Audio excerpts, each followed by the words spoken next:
बहुत सारी ऐसी वीडियोस हैं जो कि हमें बताती हैं that you should be going to the gym, you should drink 8 liters of water to have a healthy lifestyle. But in this video, I will be talking about different habits which have changed my life and made me a better person today. So before I start off, I would really request you guys to subscribe to my channel. It really motivates me to make such videos, and let's get started. सो पहली habit जो कि बहुत ही life transforming है वो है that whenever I am waking up in the morning, so from scrolling the social media to being spending time with myself and being grateful for what I have really empowers me, and it really motivates me to start my day with a very positive picture in my mind. So होता ये है जब हम constant scrolling करते हैं, it acts as a stimulus for us, and हमारा mind जो है बहुत ज़्यादा रिएक्टिव मोड में आ जाता है. And certainly whenever we are waking up in the morning, scrolling is the worst habit you can have which will totally drain you out, and आपका कॉन्स्टेंट अटेंशन दूसरों की लाइफ पे ज़्यादा होगा instead of yours.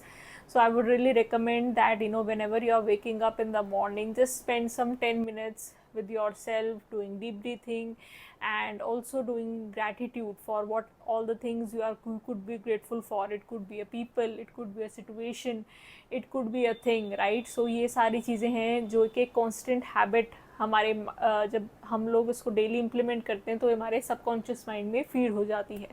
So definitely it's a must habit which everyone should follow. Next habit जो कि मुझे काफ़ी हेल्प करा है वो है that I have shifted from complaining to focusing on solution. So constantly हमारा माइंड जो है ना वो एक नेगेटिव बायस की तरह काम करता है, तो हमारा जो फोकस है वो उस पर जाता है कि कौन सी चीज़ें हमारी लाइफ में सही नहीं चल रही हैं. But you have to train your mind in such a way that there are many things जो कि हमारी लाइफ में परफेक्ट भी हैं और जिसके टूवर्ड्स हमने कभी भी ग्रैटिट्यूड शो नहीं करा है. हम लोग अपना 90% ऑफ द टाइम सिर्फ और सिर्फ कंप्लेनिंग में लगाते हैं, बट उससे क्या होता है हमारी सारी एनर्जी वेस्ट होती है और उसका कोई सोल्यूशन नहीं निकलता है. So instead of realizing this thing कि हाँ मतलब मेरा जो सारा कॉन्स्टेंट टेंशन है, instead of just complaining towards other things, I feel that you should focus more on what are your controllables. Let's say if you are stuck in traffic and you are really frustrated and you're just complaining about poor road conditions, or you're talking about कि इतना traffic क्यों है. But the thing is that आपके control में क्या है, आप उस टाइम को कैसे बेटर यूटिलाइज कर सकते हैं. Instead of getting frustrated you can move to a solution mindset कि how you can make best use of that time. You can listen to a podcast, you can read a book. बहुत सारे options हैं जो आप उस time पे utilise कर सकते हो. So it's all about your mindset at certain situations which are not under your control. Next habit जो कि मैं बात करना चाहूँगी वो है saying no and also setting certain boundaries. So बचपन से हमको बोला जाता था कि जो आप अगर किसी को ना बोलते हो तो ये गलत बात है और you should always be saying yes to everything. And हमारा एक माइंडसेट बना रहता था पीपल प्लीजिंग का. बट उससे मैंने बहुत चीज़ें रियलाइज़ करी that if you are saying yes to many people, you are saying no to yourself. आप अगर आप सेल्फ लव के बारे में पढ़ेंगे तो उसमें एक बहुत इंपॉर्टेंट चीज़ सिखाई जाती है, वो है setting certain boundaries. What is okay with you and what is not okay with you. Because अगर आप कोई चीज़ आपको वो चीज़ पसंद नहीं है and just for the sake of कि अदर पर्सन उसको माइंड ना कर ले, हम बहुत सारी चीज़ों के लिए येस बोल देते हैं. बट बाद में वी रियलाइज़ दैट नहीं, हमको पहले ही ना बोल देना चाहिए था ताकि उस पर्सन के लिए राइट एक्सपेक्टेशन सेट हो जाए. So it's very important that you set certain boundaries, चाहे वो एक पर्सनल लाइफ में हो चाहे वो एक वर्क प्लेस पे हो. उससे क्या होता है आपकी एक पर्टिकुलर रिस्पेक्ट बनी रहती है और बाउंड्री सेट करके आप ये दूसरे पर्सन को रियलाइज़ करवाते हो that her time and her choice is also important. And ये चीज़ करना शुरू में बहुत टफ़ होता है बिकॉज मैं भी कंफर्टेबल नहीं थी नो बोलने से, मुझे भी बहुत डर लगता था.